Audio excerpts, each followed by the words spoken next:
Welcome. In this session, we will talk about pneumonia, the infection of lung parenchyma. Now, what is the meaning of lung parenchyma and its infection is, if we see the structure of the alveoli, here you can see the alveoli. Alveoli they are going to be found in clusters. और ये जो alveoli के आसपास वाला area होता है, in between the alveoli and around the alveoli, this is referred as the interstitium. This yellow color one highlighted, this is interstitium. If there is an infection of alveoli or interstitium or both, that is referred as pneumonia. अगर pneumonia होगा तो infection होगा, और infection होगा तो there is going to be accumulation of the exudate. It may be inside the alveoli or may be outside the alveoli. Depend करेगा etiology क्या है उसके बेसिस पे. बट बात ये है कि न्यूमोनिया का मतलब होता है इन्फेक्शन होना लंग पेरेनकाइमा का. Lung parenchyma means alveoli, around the alveoli जो इंटरस्टिशियम है, इन सब का किसी का इन्फेक्शन होना.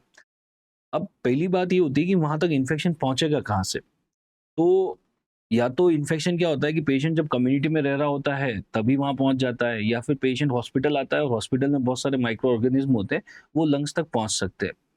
तो ऐसा होता है कि जैसे मान लीजिए अभी माइक्रो ऑर्गेनिज्म अंदर गया, तो ऐसा नहीं कि अभी का अभी न्यूमोनिया का सिम्टम आ जाएगा. न्यूमोनिया का सिम्टम आने में कम से कम 48 आवर्स लगते हैं. तो उन्होंने क्राइटेरिया ऐसा बनाया कि मान लीजिए एक पेशेंट है, वो कभी हॉस्पिटल गए ही नहीं और उसको न्यूमोनिया हो गया, तो हम उसको बोलेंगे कम्युनिटी एक्वायर्ड न्यूमोनिया है. इनफैक्ट एक पेशेंट है जो हॉस्पिटल के अंदर गया, हॉस्पिटल में किसी से मिलने गया था या एडमिट खुद हुआ था किसी दूसरे कारण से, और जाते ही उसको पहले दिन ही न्यूमोनिया हो गया, न्यूमोनिया के सिम्टम आ गए.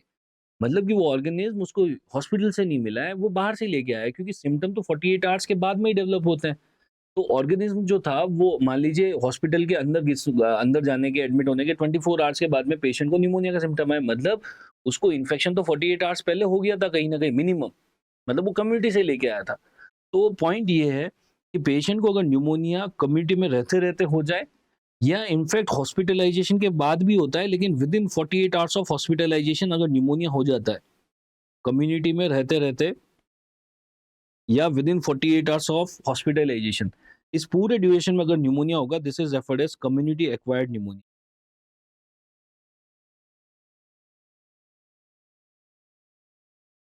Community acquired pneumonia. और कम्युनिटी एक्वायर्ड न्यूमोनिया का मोस्ट कॉमन कॉज होता है Streptococcus pneumonia.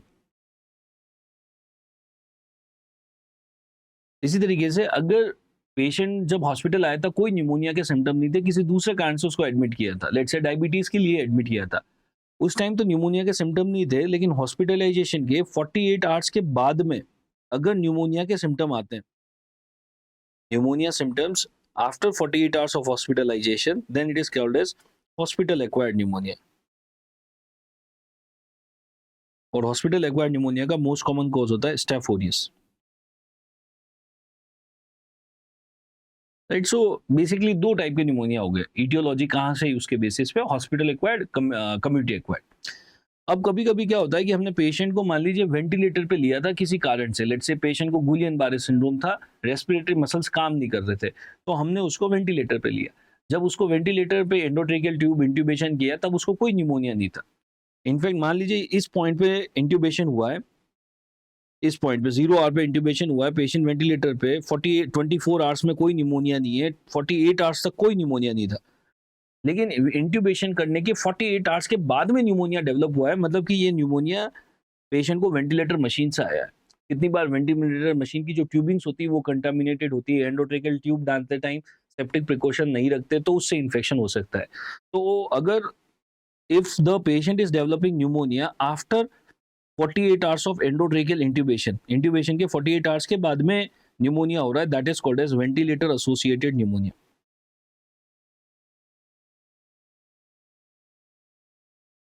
This ventilator associated pneumonia is commonly referred as VAP.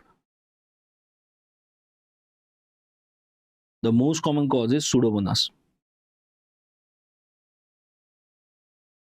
So अब हमारे पास में 3 सिचुएशन हो गई, डिपेंडिंग कि न्यूमोनिया का ऑर्गेनिज्म अंदर कहाँ से गया, कम्युनिटी के थ्रू एक्वायर हुआ है, हॉस्पिटल से एक्वायर हुआ है, या वेंटिलेटर से एक्वायर हुआ है.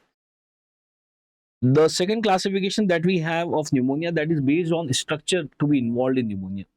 कौन सा लंग का स्ट्रक्चर इन्वॉल्व हुआ है. अगर मान लीजिए न्यूमोनिया कुछ इस तरीके से होता है कि पूरे लंग के एक पर्टिकुलर लोब के अंदर एक्सुडेट इकट्ठा हो जाता है, एक एंटायर लोब इन्वॉल्व हो जाता है। अगर पूरा लोब इन्वॉल्व हो जाता है तो इसको हम बोलते हैं lobar pneumonia. So now we are discussing the classification of pneumonia based on the structure involved. अगर मैं यहाँ पे इस एरिया को थोड़ा सा जूम करके देखता हूँ तो अंदर what we will find is कि इस पेशेंट का जो एल्वियोलाई है उसके अंदर इस एरिया के एल्वियोलाई के अंदर पूरा इस तरीके से एक्सुडेट भर गया। This is called as the lobar pneumonia. अगर मैं आपको यहाँ पे एक हैंडमेड डायग्राम में बताने की समझाने की कोशिश करूँ, हियर इज द एल्वियोलाई, तो इसमें लोबार न्यूमोनिया वाले पेशेंट में कुछ इस तरीके से you will be able to see that कि एंटायर एल्वियोलाई के अंदर पूरा इस तरीके से एक्सुडेट भर गया। हमें पता है कि exudate is a fluid and fluid जो होता है, एक्सुडेटिव फ्लूइड जो होता है that is going to be black in colour on x-ray. जितने भी फ्लूइड होते हैं वो एक्सरे पे ब्लैक कलर के दिखते हैं। So this sorry white colour के दिखते हैं। So this is going to be white colour. Air जो होता है वो ब्लैक होता है। नॉर्मल चेस्ट एक्सरे में air is black and fluid is white. So here you can see, अगर इस पेशेंट का चेस्ट एक्सरे किया जाएगा, इस पर्टिकुलर पेशेंट का, you will be able to see a complete white patch here. This is suggestive of lobar pneumonia. अब lobar pneumonia में हमें ये देखना होता है कि कौन से लोब के अंदर न्यूमोनिया हो रहा है। लोअर लोब में हो रहा है, अपर लोब में हो रहा है, मिडिल लोब में हो रहा है। तो अगर लोअर लोब में लोबार न्यूमोनिया हो रहा है, लोअर लोब में, मिडिल लोब में, then most likely it is streptococcus pneumonia. Streptococcus pneumonia जो होता है लोबार न्यूमोनिया कराता है। अपर लोब के अंदर बहुत सारे ऑर्गेनिज्म करा सकते हैं and one of them is Klebsiella. Klebsiella upper lobe में कराता है। और ये जो क्लेब्सिएला का इन्फेक्शन होता है generally seen with associate generally seen in alcoholics. जो लोग क्रॉनिक एल्कोहलिक होते हैं उनके अंदर क्लेब्सिएला का इन्फेक्शन हो सकता है। ऐसा नहीं है कि अपर लोब में होता है, मिडिल लोब में भी हो सकता है, बट जनरली अपर लोब। तो आप देखो, इसको ऐसे भी याद रखते हैं, जब आप क्लब जाते हो और अल्कोहल लेते हो तो आप हाई हो जाते हो, अपर लेवल पे चले जाते हो। क्लब गए, अल्कोहल पिया, हाई लेवल पे चले गए, right. Klebsiella, alcoholics and the upper lobe. ये जो क्लेब्सिएला न्यूमोनिया होता है, this is also referred as the Friedlander's pneumonia.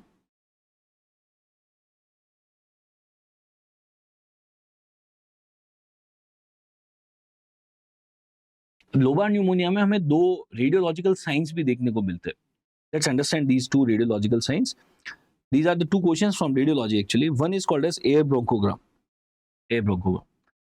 What is air bronchogram is, normally हमें पता है एयर जो होता है एक्सरे में ब्लैक दिखता है और फ्लूइड वाइट दिखता है। अगर मान लीजिए एक पेशेंट है जिसको लोबार न्यूमोनिया हुआ है, आपने उसका सीटी स्कैन किया, हियर यू कैन सी ये जो व्हाइट कलर में आपको दिख रहा है, this is the patch of the pneumonia, the patch of the pneumonia. But उसके अंदर आपको ब्लैक कलर का ये रेस्पिरेटरी ट्री दिख रहा है थोड़ा सा, हियर यू कैन सी ये ब्लैक ब्लैक कलर में आपको एक पूरा रेस्पिरेटरी ट्री का एक पार्ट दिख रहा है।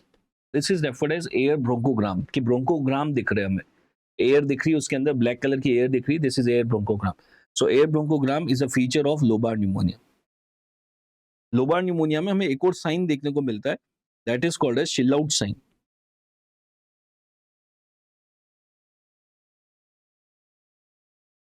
What is the meaning of silhouette sign is, normally हम चेस्ट एक्सरे में बहुत क्लियरली ये बता सकते हैं कहाँ पे लंग्स खत्म हुए और कहाँ से हार्ट बॉर्डर्स चालू हो रहे। अगर मैं आपको इस एक्सरे में बोलता हूँ कि आप मेरे को बताओ कि लेफ्ट हार्ट बॉर्डर कहाँ है, राइट हार्ट बॉर्डर कहाँ है, तो आप बहुत आराम से बता दोगे लेफ्ट हार्ट बॉर्डर तो कुछ इस तरीके से कि हार्ट कहाँ पे खत्म हुआ है और लंग्स कहाँ से चालू हो रहे हैं। बट राइट साइड में आपको अगर मैं बोलता हूँ राइट हार्ट बॉर्डर बताओ, तो आप यहाँ तक तो बता दोगे, लेकिन इसके बाद पता नहीं लग रहा है यार कहाँ पे लंग खत्म हो रहे हैं, कहाँ से हार्ट चालू हो रहा है। You are unable to make the heart borders. If you are unable to make the heart borders, this is called as silhouette sign. If you are unable to mark out the heart borders, called as chill out sign. Now we have to see that whether you are able to having this chill out sign on the right side or left side. अगर right side में आपको chill out sign आ रहा है, it is suggestive of right middle lobe lobar pneumonia. Right middle lobe lobar pneumonia. तो right side में आपको chill out sign देखने को मिलेगा. You will be unable to mark out the heart borders on the right side. Left side का chill out sign, it is seen in left lingular lobe lobar pneumonia.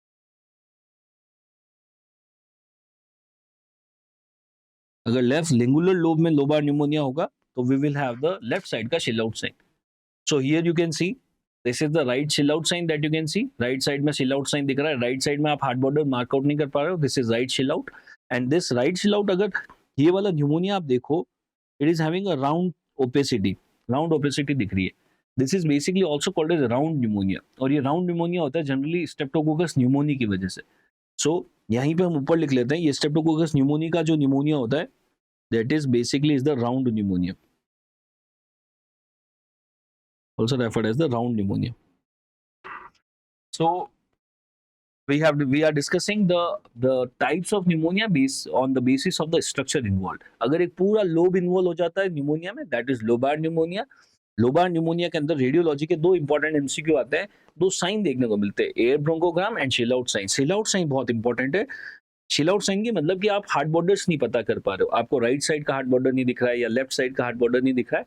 अगर right side का heart border नहीं दिख रहा है, it is suggestive कि right middle lobe में lobar pneumonia. Left side का नहीं दिख रहा है, मतलब लेफ्ट लिंगुलर लोब में pneumonia. Then we have the second type of pneumonia based on the structure involved, that is interstitial pneumonia.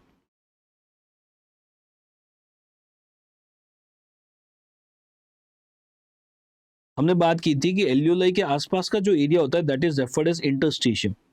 अगर यहाँ पे इन्फेक्शन हो जाए और यहाँ पे एक्सुडेट बन जाए, this is referred as the interstitial pneumonia. Interstitial pneumonia. अगर मैं आपको इस हैंडमेड डायग्राम के अंदर बना के बताऊं तो एल्वियोलाई के अंदर कोई ज्यादा प्रॉब्लम नहीं है, लेकिन एल्वियोलाई के बाहर इंटरस्टिशियम एरिया में बहुत सारा एक्सुडेट इकट्ठा हो गया. This is referred as interstitial pneumonia. अब अगर आप इसका एक्सरे करोगे, क्योंकि एल्वियोलाई के अंदर तो अभी भी एयर है, तो आपको ब्लैक कलर दिखेगा एयर का, तो और बाहर जो है वो एक्सुडेट इकट्ठा हो गया है. Exudate is a fluid, so it is going to be white in nature. तो इंटरस्टिशियल न्यूमोनिया में क्या होता है, हमें mix black and white picture मिलती है. प्लस ये जो इंटरस्टिशियल न्यूमोनिया होते हैं generally they are going to be bilateral होते हैं. तो दोनों साइड के लंग फील्ड के अंदर आपको mix black and white picture मिलेगी, थोड़ा सा हेजीनेस देखने को मिलेगा.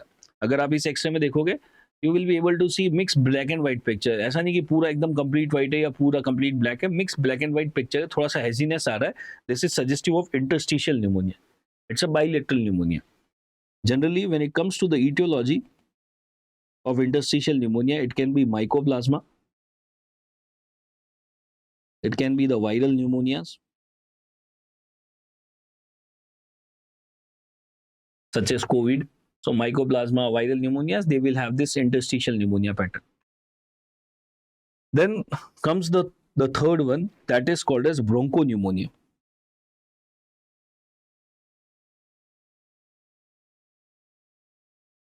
ब्रोंकोन्यूमोनिया. What is the meaning of bronchopneumonia? एक तो इसके नाम में थोड़ी सी हिंट मिल रहा है कि इसके अंदर जो एक्सुडेट होगा वो रेस्पिरेटरी ट्री के अंदर भी होगा, ब्रोंकस, ब्रोंक्यूल, सेगमेंटल ब्रोंकल्स उसके अंदर भी होगा. और क्योंकि न्यूमोनिया है तो थोड़ा सा एक्सुडेट एल्वियोलाई के आसपास या उसके अंदर भी होगा. सो हियर यू कैन सी थोड़ा थोड़ा एक्सुडेट यहाँ पे है, थोड़ा सा ये रेस्पिरेटरी ब्रोंक्यूल्स के अंदर भी है. So if you see here, ये कुछ इस तरीके से दिखेगा आपको. पैची इन्वॉल्वमेंट है अलग अलग जगह पे, राइट, कहीं कहीं पे, कहीं रेस्पिरेटरी ट्री के अंदर, कहीं कहीं पे. This is the patchy involvement that you are going to see in the bronchopneumonia, and one of the common etiology that leads to bronchopneumonia is Staph aureus. हमें पता है कि स्टैफ ओरियस जो होता है तो ये तो resistance to multiple antibiotic, staph aureus antibiotic से बहुत रेजिस्टेंट होता है, तो कभी कभी it can lead to lung abscess. Lung abscess भी करवा सकता है. If you see the handmade diagram में अगर मैं आपको रिप्रेजेंटेशन बताऊं तो कुछ इस तरीके से होगा. तो you can C multiple different areas में आपको वाइट पैचेस दिखेंगे, अलग अलग एरिया में अलग अलग size. That is going towards bronchopneumonia. और ब्रोंकोन्यूमोनिया में हमें एयर ब्रोंकोग्राम्स नहीं देखने को मिलते. एयर ब्रोंकोग्राम्स हमें केवल और केवल लोबार न्यूमोनिया में देखने को मिलते हैं. तो अगर आपसे पूछे एयर ब्रोंकोग्राम कहाँ नहीं मिलते, ब्रोंकोन्यूमोनिया में नहीं मिलते. और ब्रोंकोन्यूमोनिया जनरली किसकी वजह से होता है? स्टैफ ओरियस की वजह से होता है. So air bronchogram is not seen in staph aureus infection.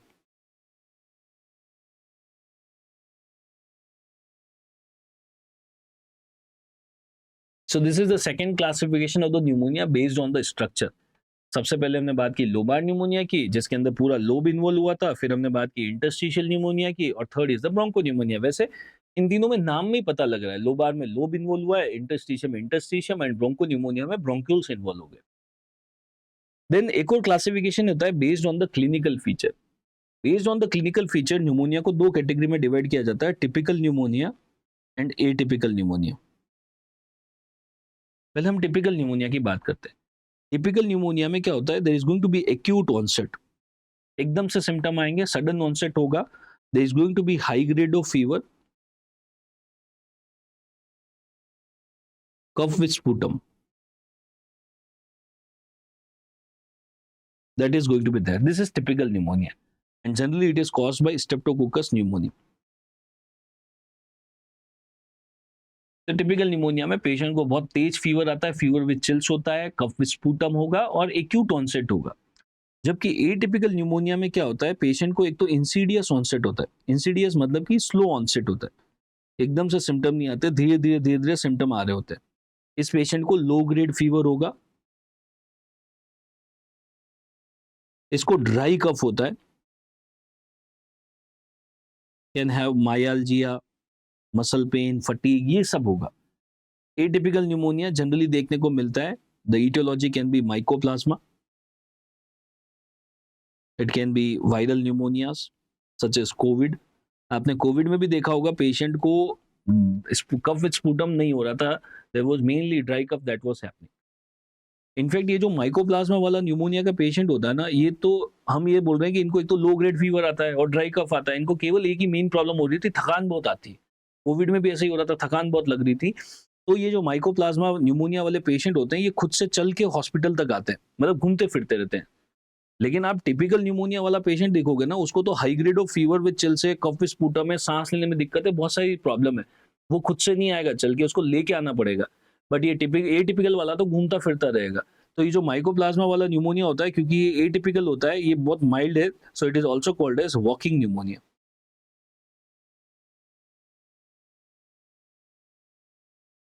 Walking pneumonia, it is mycoplasma.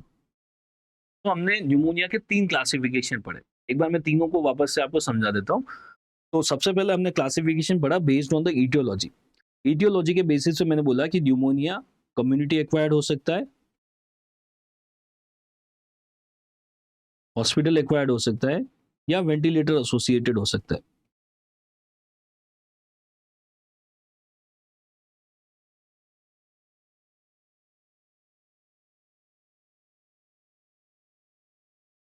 इनके मोस्ट कॉमन कॉज जो हमने लिखे थे, कम्युनिटी एक्वायर्ड जनरली होता है स्ट्रेप्टोकोकस न्यूमोनी से, हॉस्पिटल एक्वायर्ड था staph aureus, and ventilator is pseudomonas commonly. Then हमने न्यूमोनिया को क्लासिफाई किया था ऑन द बेसिस ऑफ कि न्यूमोनिया की वजह से लंग्स में कौन सा स्ट्रक्चर इन्वॉल्व हुआ है, और अगेन हमने इसको 3 में डिवाइड किया था। Can you tell me the 3 names? Yes, it is lobar pneumonia, it can be interstitial pneumonia,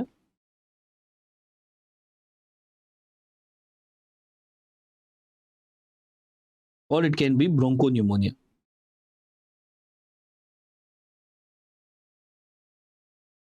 lobar pneumonia का मोस्ट कॉमन कॉज लिखा था हमने Streptococcus pneumoniae. Interstitial pneumonia can be because of mycoplasma or maybe viral pneumonias, and bronchopneumonia is caused by Staph aureus. This is the second classification. Third classification जो हमने discuss किया था, that was based on the clinical features. Based on clinical features, there are two types: typical and atypical. Typical pneumonia था, it was caused by a high grade of fever, cough with sputum था, it is seen with Streptococcus pneumoniae. And atypical, it can be seen with mycoplasma, viral pneumonias, chlamydia.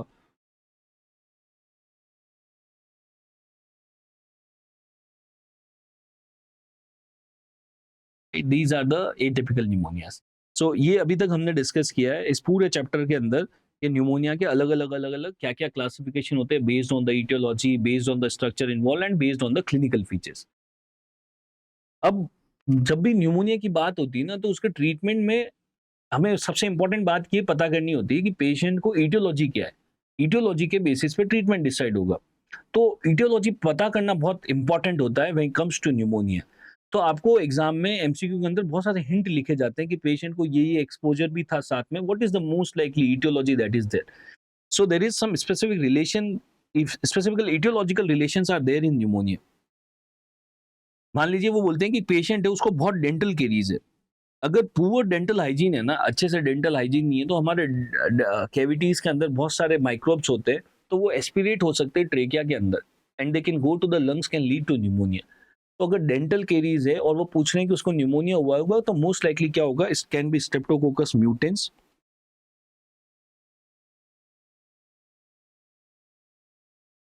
It can B anaerobes.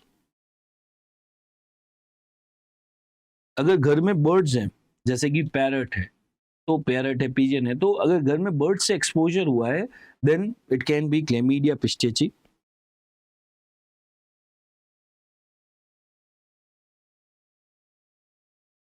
अगर patient hiking पे गया था और caves के अंदर गया था और वहां पे बैट से एक्सपोजर हुआ था, चमगादड़ से एक्सपोजर हुआ था, देन हिस्टोप्लाज्मा।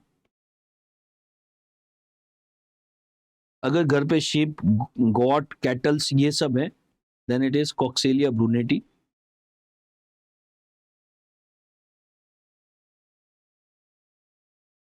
अगर पेशेंट एक ऐसी कंपनी में काम करता है जिसके अंदर उस मतलब वो एसी को क्लीन करने वाली कंपनी में काम करता है, सेंट्रल एसी को क्लीन करते हैं, आपने देखा होगा कि सेंट्रल एसी जो होते हैं उनके जो डक्ट होते हैं बहुत बड़े बड़े होते हैं। उनको साफ करने के लिए एक आदमी को अंदर जाना पड़ता है उस डक्ट के अंदर, वो पूरा डक्ट साफ करता है। मैं सेंट्रल एसी की बात कर रहा हूँ, ये स्प्लिट एसी की बात नहीं कर रहा। घर पे जो स्प्लिट एसी लगे हैं वो एक अलग चीज है। सेंट्रल एसी के जो वेंट्स होते हैं वो बहुत बड़े बड़े होते हैं, उनके अंदर घुस घुस के उसको साफ करना पड़ता है।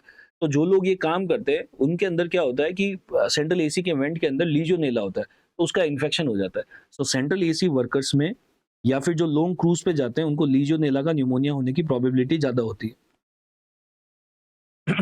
अगर पेशेंट को कोई स्ट्रक्चरल लंग डिजीज है, मतलब कि लंग्स का स्ट्रक्चर ही खराब है, जैसे कि सिस्टिक फाइब्रोसिस, ब्रोंकिएक्टेसिस, या फिर और भी कोई स्ट्रक्चरल लंग डिजीज, ये सब हम आगे डिस्कस करेंगे डिटेल में, then most likely it is Pseudomonas.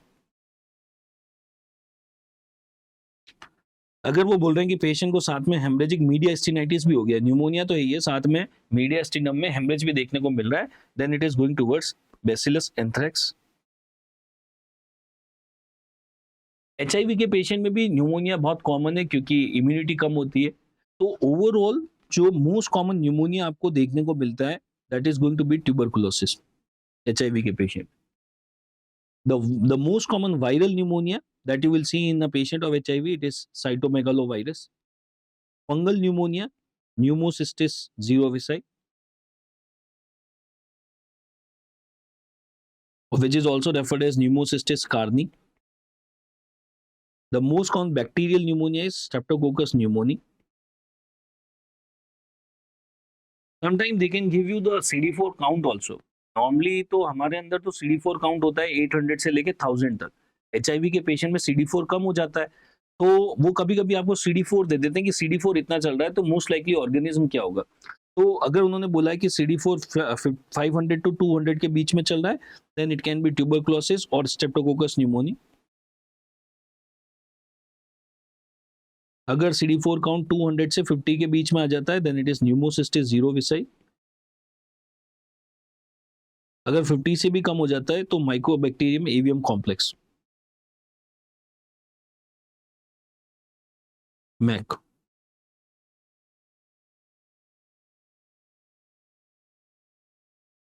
So basically आपको वो अलग अलग ऐसे हिंट देते हैं एमसीक्यू के अंदर कि पेशेंट को ये वाला एक्सपोजर है तो मोस्ट लाइकली कौन सा न्यूमोनिया हो सकता है। तो हमें ये स्पेशल हिंट वाले पॉइंट पकड़ना आना चाहिए कि बेड से एक्सपोजर है तो क्या है, शिप और गॉड से एक्सपोजर है तो क्या है। So these are the important ones which I am highlighting, birds, ship goat, and central AC. Here you can see this is the special oval eye appearance, oval eye nuclei.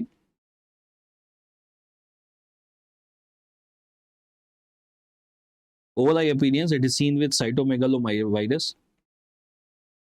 Cytomegalovirus में Oval आई appearance देखने को मिलता है। अब हमने एक basic idea बना लिया कि न्यूमोनिया का क्लासिफिकेशन क्या है, कम्युनिटी एक्वायर्ड, हॉस्पिटल एक्वायर्ड, ये सब क्या होता है, टिपिकल एटिपिकल क्या होता है, structure wise lobar pneumonia, interstitial pneumonia, इनको भी हमने क्लासिफाई किया। अब हमारा पूरा पॉइंट ऑफ डिस्कशन चला जाता है सबसे कॉमन न्यूमोनिया पे, that is lobar pneumonia. Lobar pneumonia में अभी तक हमें ये पता है कि एक पूरा का पूरा जो लोब होगा वो इन्वॉल्व हो जाएगा, जिसके अंदर एक्सुडेट इकट्ठा हो जाएगा कुछ इस तरीके से, पूरा पूरा ऐसा एक्सुडेट इकट्ठा हो जाएगा। So how it is going to happen, what are the various stages of lobar pneumonia?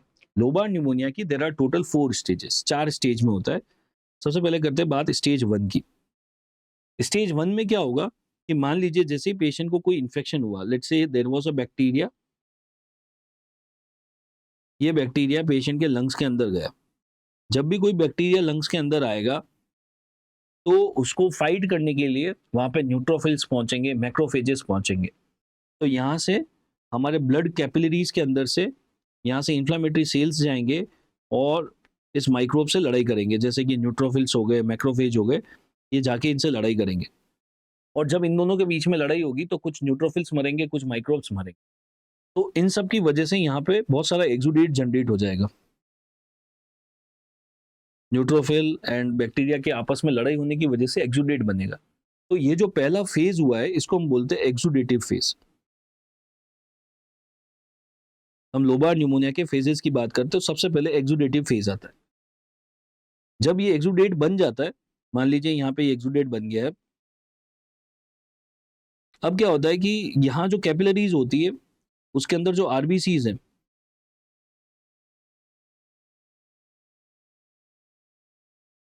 ये आरबीसी माइग्रेट करके इसके अंदर आ जाती है, एक्सुडेट के अंदर। अगर आरबीसीज यहाँ पे आ जाएगी तो ये थोड़ा सा रेड कलर का हो जाएगा। अगर यहाँ पे आप लंग का ग्रॉस स्पेसिफिकेशन निकाल के देखोगे ना, तो ये वाला एरिया जो है थोड़ा सा रिलेटिवली ज्यादा लाल दिखेगा, रिलेटिवली रेड दिखेगा, क्योंकि आरबीसीज वहां पहुंच गए। अगर मैं आपसे पूछूं कि लंग की, नॉर्मल लंग की कंसिस्टेंसी कैसी होती है, नॉर्मल लंग होता है स्पंज के जैसा, और लीवर जो होता है वो होता है पनीर के जैसा, हार्ड होता है। लीवर तो सॉलिड ऑर्गन है, और लंग जो है उसके अंदर तो एयर फिल्ड कैविटीज होती है, एल्वियोलाइज होते हैं, नॉर्मल की बात कर रहा हूँ। अब यहाँ पे क्या होगा, ये वाला जो एरिया है ना लंग का, जहाँ पे इन्फेक्शन हो रखा है, यहाँ पे तो क्या हुआ कि एयर की जगह पे तो एक्सुडेट इकट्ठा हो गया, एयर तो हट गया वहां से, वहां पे क्या इकट्ठा हो गया, सब एक्सुडेट इकट्ठा हो गया है। अगर एक्सुडेट इकट्ठा हो जाएगा तो ये वाला जो लंग है, यहाँ वाला जो लंग्स की कंसिस्टेंसी है वो लीवर जैसी हो जाएगी, एकदम सॉलिड ऑर्गन जैसा हो जाएगा। इसको हम बोलते हैं हिपेटाइजेशन। तो स्टेज 2 हो जाएगा हिपेटाइजेशन। अब क्योंकि ये वाला जो एरिया है हिपेटाइज तो हो ही गया है, लीवर जैसा कंसिस्टेंसी में हो गया और रेड कलर का है, तो इसको हमने बोल दिया red hepatization. So the stage number 2 is red हिपेटाइजेशन।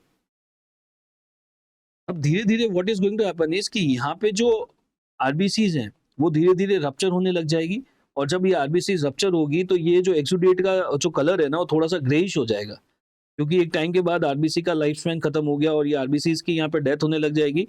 तो अब लंग को अगर ग्रॉस स्पेसिमेन निकाल के आप देखोगे ना तो थोड़ा सा ग्रेइश कलर का होगा, अभी भी एक्सुडेट तो है, अभी भी ये सॉलिड ऑर्गन जैसा ही दिख रहा है, लेकिन अब ग्रे कलर का हो गया। तो स्टेज 3 को हमने बोल दिया ग्रे हिपेटाइजेशन।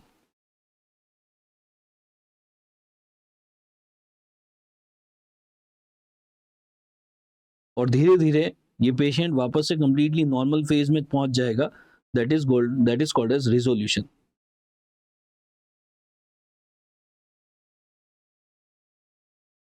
सो लोबार न्यूमोनिया की देर आर 4 स्टेजेस हो गई। सबसे पहले exudative phase, then we have the red hepatization, grey hepatization, and lastly is the resolution. These are the 4 phases: the exudative phase, red hepatization, gray hepatization, and resolution, right?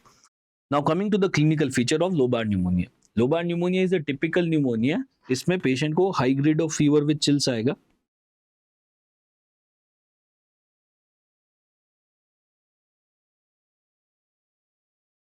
There is going to be cough with sputum,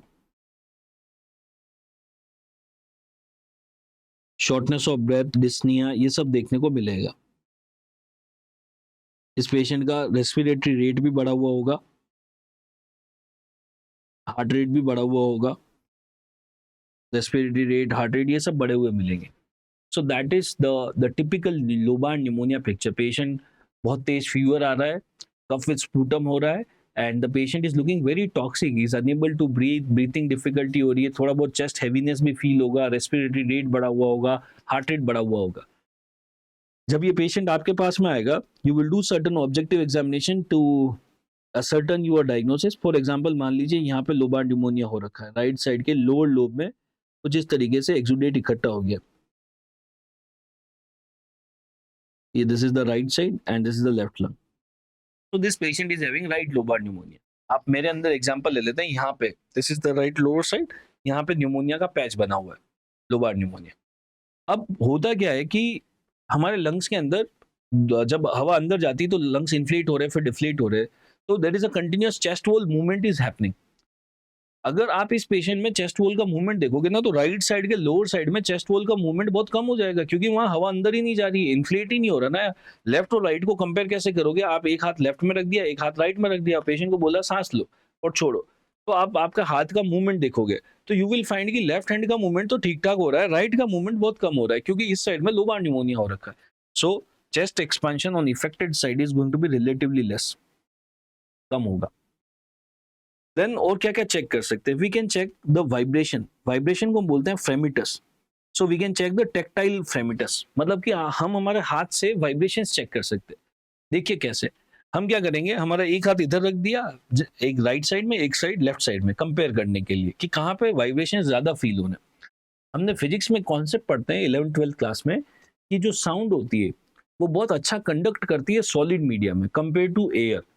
तो होगा क्या कि ये patient जब भी कुछ भी बोलेगा, जो साउंड के वाइब्रेशंस होंगे, यहाँ पे मान लेते हैं लेरिंग्स है पेशेंट का, ये जब भी कुछ भी बोलेगा तो ये वाइब्रेशन यहाँ से होते हुए ये सॉलिड मीडिया से यहाँ तक आएंगे, चेस्ट वॉल तक, और इधर यहाँ पे आएंगे ऐसे एयर से होते हुए. सो जब आप कंपेयर करोगे ना राइट और लेफ्ट में, क्योंकि राइट साइड में तो सॉलिडिफिकेशन हो रखा है, तो यहाँ पे कंडक्शन बहुत अच्छा हो रहा होगा. तो आप पेशेंट को बोलोगे दोनों हाथ यहाँ पे रख लिए कंपेयर करने के लिए, और आपने पेशेंट को बोला, आप बोलिए 1 2 3 1 2 3 1 2 3 1 2 3. पेशेंट 1 2 3 1 2 3 बोलेगा और आप दोनों हाथ में वाइब्रेशन फील करेंगे. आप पाएंगे कि जिस साइड में इफेक्टेड साइड है ना, उस साइड में वाइब्रेशन ज्यादा फील हो रहा है.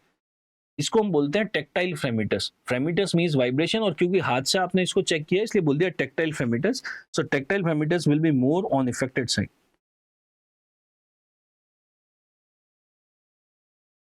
Then comes the vocal फ्रेमिटस.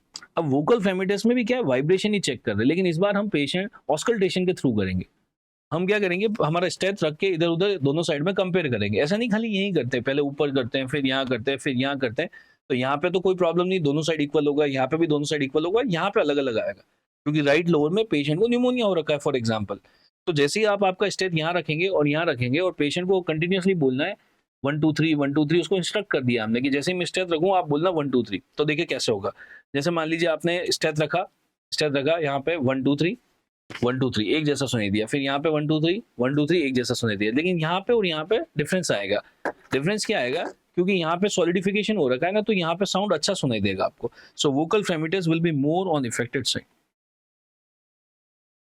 So vocal fremitus और टेक्टाइल फ्रेमिटस में फर्क ये है कि चीज तो एक ही कर रहे हैं. एक बार स्टेथ से कर रहे हैं, स्टेथोस्कोप से कर रहे हैं तो वोकल बोल दिया, और हाथ से किया तो टेक्टाइल बोल दिया. Then comes whispering pectoriloquy. हम पेशेंट को ये बोलते हैं कि अब हम वापस से ऑस्कल्टेट करने वाले हैं, लेकिन आपको विस्पर करना है, जोर से नहीं बोलना है. टेक्टाइल फेमिटस में तो पेशेंट जोर से बोल रहा था, अब हम पेशेंट को बोलेंगे यार आपको खाली विस्पर करना है, जैसे कि 99 99 99, कुछ इस तरीके से विस्पर करेगा. जब वो विस्पर करेगा तो हम दोनों साइड में ऑस्कल्टेट करके कंपेयर करेंगे, इसको बोलेंगे विस्परिंग पेक्टोरेली क्यू. और क्योंकि इधर तो साउंड बहुत अच्छे से कंडक्ट हो रहा है ना यार, तो यहाँ पे तो आपको विस्पर भी बहुत अच्छे से सुनाई देगा compare to left side. So whispering pectorally Q will be present. This is called as whispering pectorally Q. इस पेशेंट के अंदर trachea will remain in midline. Trachea will remain in midline. In patient के अंदर हमें एक और चीज देखने को मिलती है जिसको हम बोलते हैं ईगोफोनी. ईगोफोनी क्या होता है, पेशेंट को हम बोलते हैं टू स्पीक ए.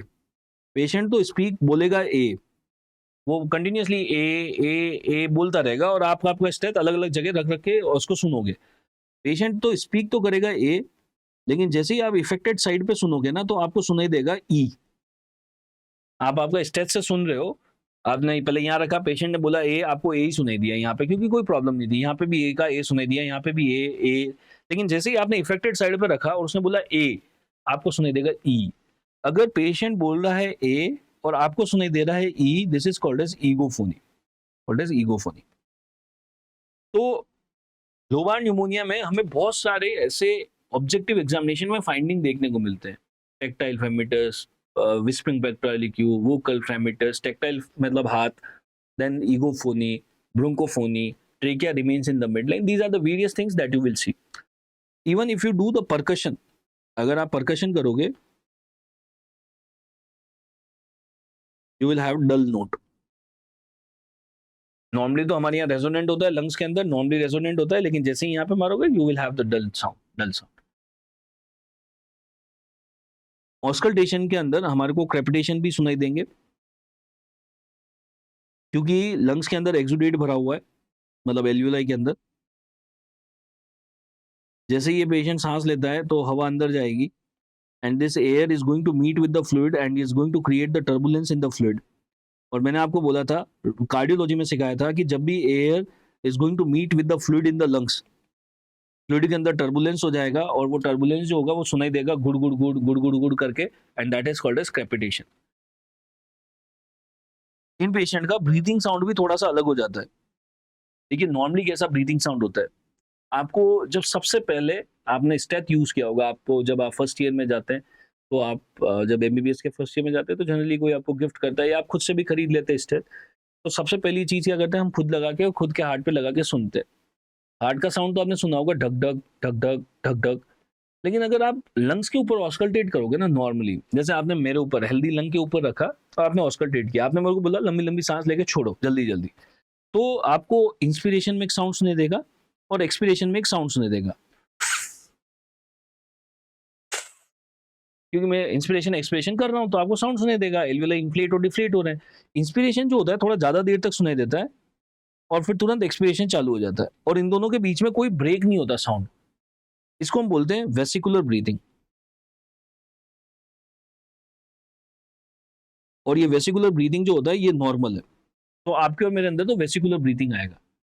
लेकिन अगर किसी पेशेंट को लोबार न्यूमोनिया है, मतलब कि कंसोलिडेशन हो रखा है, लंग जो है सॉलिडिफाई हो रखा है, एक्सुडेट भरा हुआ है, कंसोलिडेशन है, इसके अंदर जब आप ऑस्कल्टेट करोगे तो इंस्पिरेशन सुनाई दिया, फिर बीच में एक ब्रेक आएगा जहां पे कोई आवाज नहीं सुनाई देगी, and then you will be able to see the expiration which is almost equal to inspiration. Inspiration expiration बराबर सुनाई देते हैं और ब्रेक आता है बीच में लोबार न्यूमोनिया में, इसको हम बोलते हैं ब्रोंकियल ब्रीथिंग। तो कैसे पता करना है कि ब्रोंकियल ब्रीथिंग आ रही है नहीं आ रही है? अगर वो बोलते हैं इंस्पिरेशन और एक्सपिरेशन के साउंड के बीच में ब्रेक आ रहा है, बिफोर ब्रोंकियल ब्रीथिंग में ब्रेक आता है, क्योंकि हम ब्रीथिंग के साउंड पढ़ रहे हैं। नॉर्मल तो होता है वेसिकुलर ब्रीथिंग, लोबार न्यूमोनिया में आएगा ब्रोंकियल ब्रीथिंग। यहीं पे हम एक और ब्रीथिंग साउंड सीख ही लेते हैं साथ में, जो हमें आगे टीबी के टाइम पे काम आएगा, जब हम टीबी पढ़ेंगे। अगर मान लो आपको इंस्पिरेशन सुनाई दे रहा है कुछ इस तरीके से और कुछ इस तरीके से एक्सपिरेशन सुनाई दे रहा है, और दोनों के बीच में ब्रेक आ रहा है, लेकिन ये जो साउंड सुनाई दे रहा है ना, ये बहुत ही हार्श सुनाई दे रहा है, बहुत हार्श है, बहुत खराब है। वो इसलिए होता है कि कितनी बार लंग्स के अंदर कैविटी बन जाती है। अगर कैविटी बन जाती है तो you are going to have a harsh bronchial sound. Harsh bronchial sound सुनाई देता है। This harsh bronchial sound, it is called as cavernous breathing. Cavernous breathing, और cavernous breathing it is seen in lung cavity. अगर lung के अंदर cavity बन गया है तो you will have the cavernous breathing, also called as amphoric breathing. So अभी के लिए तो इसका कुछ यूज नहीं है कैवर्नस का। कैवर्नस और ब्रोंकियल बहुत सिमिलर है, दोनों सेम है, केवल थोड़ा सा कैरेक्टर डिफरेंस है, उसके अंदर हार्श है, इसके अंदर थोड़ा सॉफ्ट है। देखिए कैसे सुने देगी, मैं एक बार कोशिश करता हूँ आपको सुनाने की, इफ इट इज वर्केबल। देखिए पहले तो मैं आपको नॉर्मल सुनाता हूँ। नॉर्मल कैसा होता है, इंस्पिरेशन बड़ा होगा और एक्सपिरेशन छोटा होगा, और दोनों के बीच में कोई पोज नहीं आएगा, कुछ इस तरीके से। इंस्पिरेशन था, इंस्पिरेशन, एक्सपिरेशन, और दोनों के बीच में कोई पॉज नहीं है, दैट इज नॉर्मल। अब वापस से सुना रहा हूं, सुनिए। This is normal vesicular breathing. अब देखिए ब्रोंकियल, इंस्पिरेशन और एक्सपिरेशन एक जैसा होगा, दोनों बराबर टाइम के लिए सुने देंगे और बीच में ब्रेक आएगा कुछ ऐसे. इंस्पिरेशन एक्सपिरेशन के बीच में ब्रेक आ रहा है. अब बात करता हूं मैं कैवर्नस. ये ब्रोंकियल जैसे ही होगा लेकिन थोड़ा हार्श होगा.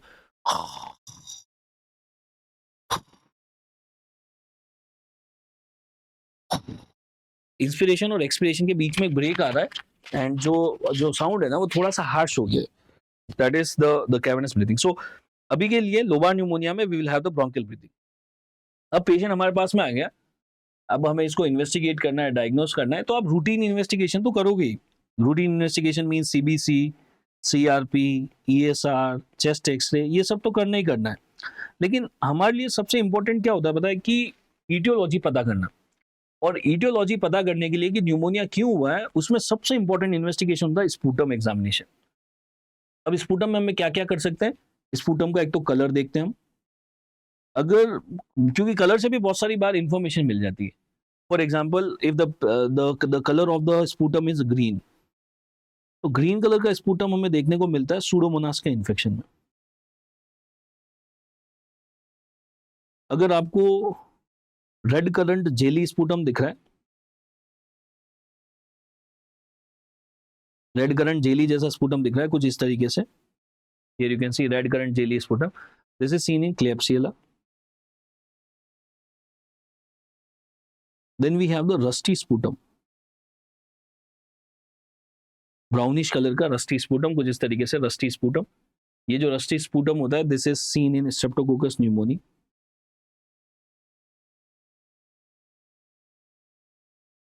सो कलर से भी बहुत इंफॉर्मेशन मिलती है. दूसरा चीज जो हम कर सकते हैं स्पूटम एग्जामिनेशन में, we can go for acid fast staining. मतलब कि हम एएफबी स्टेनिंग करेंगे. हम ये पता करने की कोशिश करेंगे जो माइक्रो ऑर्गेनिज्म है वो एसिड फास्ट है या नहीं है. कुछ ही ऐसे माइक्रो ऑर्गेनिज्म होते हैं जो एसिड फास्ट होते हैं. और कैसे पता करते हैं, वी यूज जेडन स्टेन. हम स्पूटम को जेडन स्टेन से जेडन स्टेन करते हैं और उसमें पता लगाते हैं कि कौन सा कलर दिख रहा है. उससे पता लग जाता है कि एसिड फास्ट है या नहीं है. सो जेडन स्टेन करते हैं और अगर जेडन स्टेन पॉजिटिव आ रहा है मतलब कि एएफबी पॉजिटिव आ रहा है, there are only few organism which are AFB positive. The pneumonic is निर्मल. आप माइक्रो में भी पढ़ेंगे इसको. There are few organism which are acid fast bacilli, जिनके अंदर एसिड होता है. That is nocardia, isospora, rhodococcus, mycoplasma, mycobacterium. A से कुछ भी नहीं है, एल से legionella. So these are the organism which are AFB positive. अगर एएफबी पॉजिटिव आ रहा है तो इनमें से कुछ हो सकता है. बट जो सबसे ज्यादा इंफॉर्मेशन हमें मिलेगी that is sputum culture sensitivity. ये डेफिनेटली हमको बता देगा कि कौन से बैक्टीरिया का इन्फेक्शन है and that is sensitive to which antibiotic. That is most important for us when it comes to the bacterial pneumonia. So आप स्पूटम में ये सब देखोगे, आप कलर देखोगे, you will do the acid fast staining, you will do the sputum culture, but the most important for us is the sputum culture that will tell you the organism as well as the antibiotic which is sensitive to. अब viral pneumonia में तो हम culture नहीं कर सकते. आप बताइए viral pneumonia को कैसे डायग्नोस करेंगे. वायरल न्यूमोनिया में तो कल्चर नहीं करते हैं, फिर क्या कर पाएंगे हम. पिछले लास्ट 3-4 साल से हम यूज कर रहे हैं, दैट इज कोविड के अंदर हम कौन सा टेस्ट कर रहे हैं यार. Covid is a viral pneumonia और उसको डायग्नोस करने के लिए हमने क्या यूज कर रहे थे, RT-PCR, reverse transcriptase polymerase chain reaction. Reverse transcription करके पॉलीमरेज चेन रिएक्शन कर रहे थे and that is how we were detecting the viral pneumonias, RT-PCR. अब न्यूमोनिया हमारे को कोविड के टाइम पे भी एक चैलेंज आ रहा था कि कौन से पेशेंट को एडमिट करना है, कौन से पेशेंट को एडमिट नहीं करना है. तो वी यूज सर्टन क्राइटेरियाज और certain index to define that how severe is the patient of pneumonia. And one of the criteria that is used for the admission कि पेशेंट न्यूमोनिया के patient को admit करना है या नहीं करना है, तो हमें क्राइटेरिया यूज कर रहे थे that is curve 65 criteria. Curve 65 use कर रहे थे. कर्व 65 ये बताता है सबसे पहले हमें ये देखना है सी स्टैंड्स फॉर कंफ्यूजन, कि पेशेंट जो है वो कहीं कंफ्यूज तो नहीं है, ड्राउजी तो नहीं है, कॉन्शियस है या नहीं है. अगर वो पेशेंट कंफ्यूज है, ड्राउजी है, तो उसको इस चीज का 1 पॉइंट मिलेगा. सेकेंड चीज you will see is the urea level. कि यूरिया के लेवल तो बढ़े हुए नहीं है। अगर यूरिया लेवल बढ़ा हुआ है, then it is one more point for this. Then is the respiratory rate. If the respiratory rate is more than 30 per minute, again 1 point for this. Then you will check the blood pressure. B stands for blood pressure. The blood pressure is less than 90 by 60, then again 1 point for this. Then you will see the age. The age is more than or equal to 65 years, then again 1 point for this. तो basically हम ये 5 parameters check करते हैं और इसको हम बोलते हैं कर्व क्राइटेरिया। तो आपको एमसीक्यू के अंदर वो ये इन्फॉर्मेशन लिख के देगा कि रेस्पिरेटरी रेट इतना है, ब्लड प्रेशर इतना है, एज इतनी है, और आपको कर्व कैलकुलेट करना है। और कर्व से हम डिसाइड करेंगे कि पेशेंट को एडमिट करना है नहीं करना है। जो भी स्कोर आता है ना, उसको इस तरीके से इंटरप्रिटेट करते हैं। 0 to 1 आ रहा है तो एडमिट मत करो, दवाई देके घर भेज दो। अगर 2 to 3 आ रहा है तो उसको वार्ड में एडमिट कर लो, और 4 to 5 आ रहा है तो उसको आईसीयू में एडमिट कर लो। This is how we define the कर्व 65 क्राइटेरिया। अब इससे भी बेटर क्राइटेरियाज आ गए, लेकिन उसके अंदर क्या बहुत सारे पैरामीटर चेक करते हैं, तो हम उसको याद नहीं कर सकते। जैसे कि एक आया pneumonia severity index, PSI। Nowadays we are using PSI. Pneumonia severity index is used.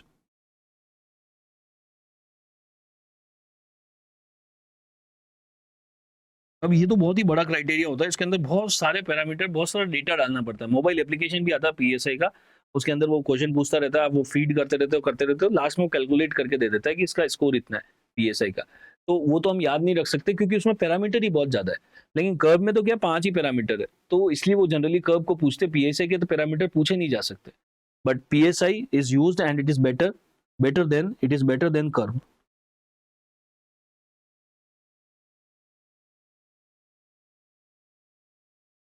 It's better than curve 65.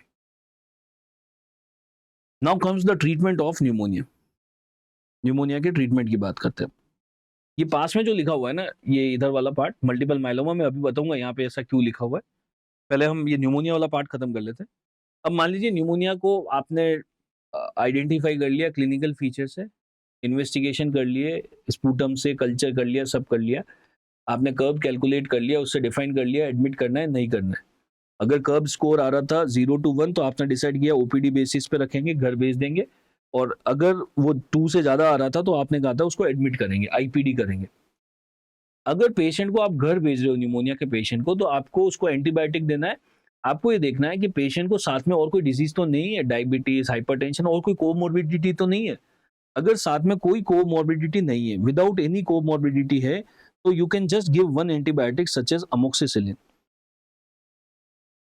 आप उसको प्लेन अमोक्सिसिलिन दे सकते हो। लेकिन साथ में मान लो उसको निमोनिया के साथ में डायबिटीज भी है या हाइपरटेंशन भी है, साथ में कुछ कोमोर्बिडिटी है, तो आप उसको 2 एंटीबायोटिक दे दो। You will give amoxicillin plus doxycycline. You will give him 2 antibiotics. अगर आप उस पेशेंट को एडमिट कर रहे हो, मतलब कि उसका कर्व जो है वो 2 या 2 से ज्यादा है, अगर आप उसको वार्ड में एडमिट कर रहे हो, तो आप उसको एक इंजेक्टेबल दोगे सच एज सेफ्ट्राक्सोन। वार्ड में एडमिट कर रहे हो मतलब बहुत ज्यादा सीरियस भी नहीं है, लेकिन एडमिट कर रहे हो तो इंजेक्टेबल दोगे ही दोगे। तो एक तो इंजेक्शन दे दिया और एक ड्रग दे देंगे such as azithromycin, tablet azithromycin. अगर आप पेशेंट को आईसीयू में एडमिट कर रहे हो तो पेशेंट ज्यादा सीरियस है। अगर आईसीयू में एडमिट कर रहे हो तो दोनों इंजेक्टेबल दे दो, इंजेक्शन ऑफ सेफ्ट्राक्सोन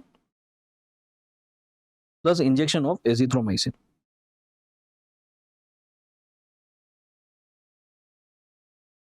ये वाला वापस से रिपीट हो गया, इसलिए यहां से इसको कट कर रहा हूं, आईसीयू एडमिटेड पेशेंट को। अगर आपको लग रहा है कि पेशेंट को मर्सा का इन्फेक्शन है, मेथिसिलिन रेजिस्टेंट स्टैफ ओरियस का इन्फेक्शन है, मर्सा है, तो फिर ये एंटीबायोटिक तो काम नहीं करेंगे। मर्सा में तो मेथिसिलिन रेजिस्टेंट स्टैफ ओरियस है, then you need to give the alternate antibiotic such as injection of vancomycin और इंजेक्शन ऑफ लाइनेजोलिड। वेंको और लाइनेजोलिड देंगे उस पेशेंट को अगर मर्सा आपको लग रहा है तो। So this is how we treat a patient of pneumonia. You have to see with comorbidity है, without comorbidity है, वार्ड में एडमिट कर रहे हो, आईसीयू में कर रहे हो, and based on that you will give the antibiotic. अब कुछ स्पेशल सिचुएशन है, जैसे कि मान लीजिए उन्होंने बोला है कि एक पेशेंट है जिसको न्यूमोनिया के सिम्टम आ रहे हैं, कफ है, फीवर है, जनरलाइज बॉडी वीकनेस है। साथ में उन्होंने ये बोला है कि पेशेंट का सोडियम भी कम हो रहा है और डायरिया हो गया है। अगर आपको किसी भी न्यूमोनिया के पेशेंट के अंदर उन्होंने बोला है सोडियम कम हो गया है और डायरिया हो रहा है, the diagnosis is Legionella. It's a very important MCQ, very very important. अगर न्यूमोनिया के पेशेंट में उन्होंने बोला सोडियम कम हो गया, it is going towards lesion. Legionella के ट्रीटमेंट में यू विल गिव एजिथ्रोमाइसिन।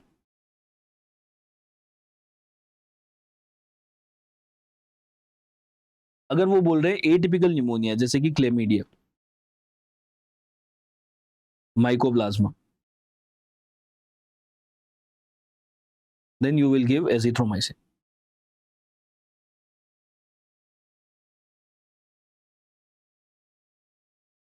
एक और स्पेशल सिचुएशन यहाँ पे ऐड कर रहा हूँ बीच में। अगर वो बोलते हैं एचआईवी का पेशेंट है और उसको साइटोमेगालोवायरस का इन्फेक्शन हुआ है, सो साइटोमेगालोवायरस के लिए ड्रग ऑफ चॉइस हो गया गेंसिक्लोविर। अगर वो बोलते हैं न्यूमोसिस्टिस कार्नी का इन्फेक्शन हुआ है एचआईवी पेशेंट में, then the drug of choice is कोट्रीमोक्साजोल।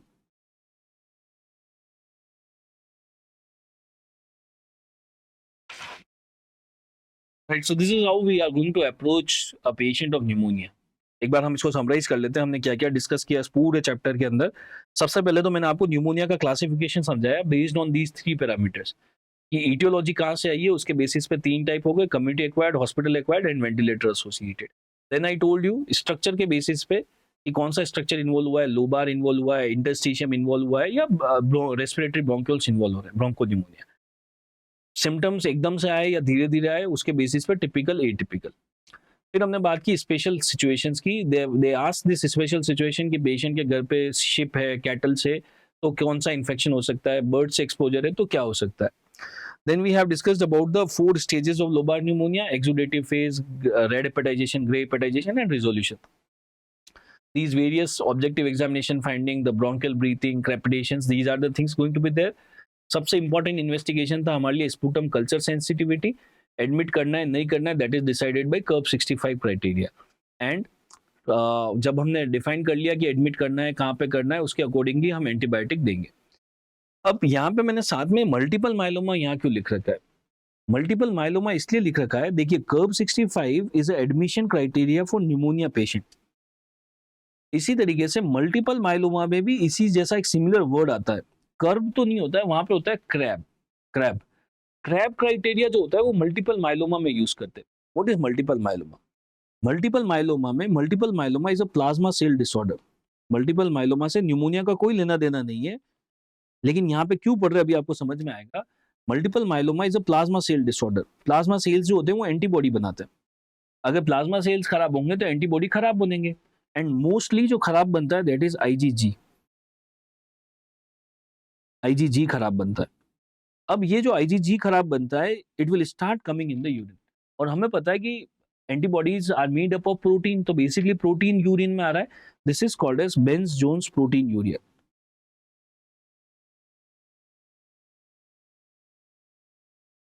Benz Jones proteinuria. अब proteinuria will damage the kidney, kidney खराब होने लग जाएगी। इनफैक्ट इनके अंदर बोन्स भी खराब होने लग जाते हैं। सो इन इस पेशेंट के अंदर we are going to have bone damage. इस पेशेंट का ईएसआर बहुत ज्यादा मिलता है, कैल्शियम ज्यादा मिलता है, and this entire thing is referred as multiple myeloma. तो मल्टीपल माइलोमा को डायग्नोज करने के लिए क्राइटेरिया बनाया गया जिसको बोला crab criteria. Crab criteria, crab कैसे काम करता है? C stands for hypercalcaemia, calcium ज्यादा होगा इस पेशेंट में। R stands for renal dysfunction, मतलब कि सीरम क्रिएटिनिन बढ़ा हुआ होगा, किडनी अच्छे से काम नहीं कर रही होगी। A stands for anaemia, and B stands for multiple bone lesions, that is crab. So hypercalcaemia, renal dysfunction, anaemia, bone lesions. अगर आपको वो ये बोलते हैं कि एक ओल्ड एज पेशेंट है, 70-80 ईयर ओल्ड है, और उसका कैल्शियम बहुत ज्यादा आ रहा है, उसको बोन में पेन होता रहता है, अलग अलग जगह पे डीप बोन पेन हो रहा है, यहाँ पे भी हो रहा है, यहाँ पे भी हो रहा है, कैल्शियम बढ़ा हुआ है, सीरम क्रिएटिनिन बढ़ा हुआ है, हीमोग्लोबिन कम है, they are talking about the multiple myeloma. Multiple myeloma में अगर हम रेडियो का एक एमसीक्यू ऐड करें, अगर आप इसके अंदर स्कल एक्सरे करते हैं, आप बताइए क्या फाइंडिंग देखने को मिलेगी आपको? क्रू कट अपीयरेंस आएगा या multiple punched out lytic lesions आएंगे? मल्टीपल माइलोमा के स्कल एक्सरे में क्या आएगा? पंच्ड आउट लाइटिक लीजन्स देखने को मिलेंगे।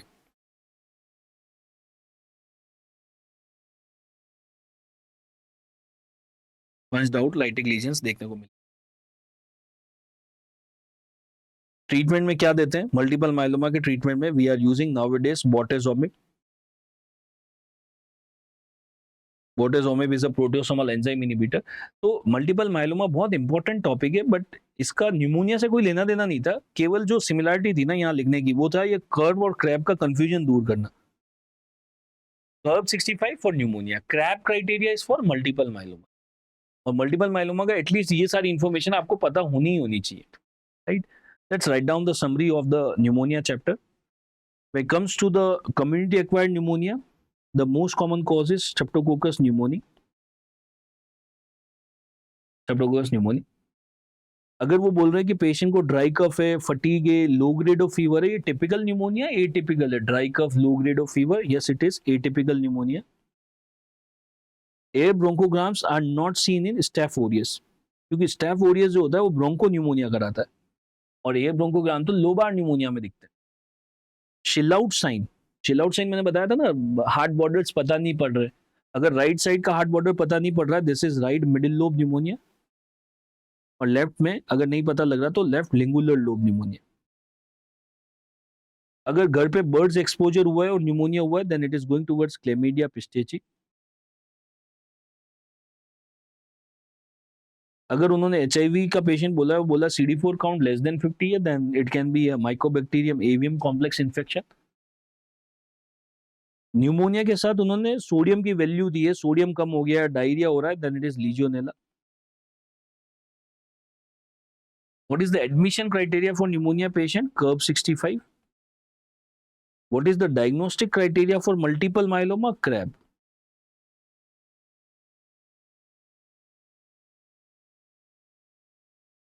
This already we have discussed. Pneumocystic zero visci के लिए cotrimoxazole देंगे, CMV के लिए ganciclovir, and MAC के लिए you will give azithromycin.